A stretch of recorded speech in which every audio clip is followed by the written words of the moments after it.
तुमच्या घरातील देवाच्या मूर्त्या आणि तांब्या पितळची भांडी काळी पडलेत, ही बघा कशी चकचकीत निघालीत. तुम्हाला पण तुमची भांडी आणि मूर्त्या चमकवायचेत का? मग हा व्हिडिओ शेवटपर्यंत नक्की बघा. एक टोप भरून पाणी घेऊन त्यात पुरेशी चिंच टाकून पाणी उकळून घ्या. आता उकळलेले पाणी थंड झाल्यावर देवाच्या मूर्ती या पाण्यात 5 मिनिटं भिजत ठेवा. आता 5 मिनिटांनंतर मी मूर्त्या बाहेर काढलीत. बघा कशा चकचकीत निघालीत.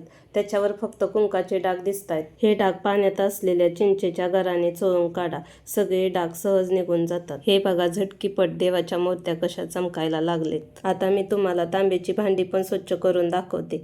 ही तांब्याची भांडी 5 ते 10 मिनिटं चिंचेच्या पाण्यात भिजत ठेवा आणि हा फरक तुम्ही बघू शकता. आता ही भांडी चिंचेच्या गराने घासून घ्या. तांब्याच्या भांड्यावर हलके डाग राहतातच.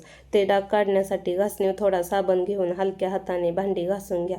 आता स्वच्छ पाण्याने ही भांडी धुवून घ्या आणि तुम्ही बघू शकता भांडी कशी चमकायला लागली. तुम्ही पण ही ट्रिक एकदा नक्की वापरून बघा आणि ही ट्रिक तुम्हाला कशी वाटली कमेंट करून नक्की सांगा. व्हिडिओला लाईक करा आणि चॅनलला सबस्क्राईब करायला अजिबात विसरू नका.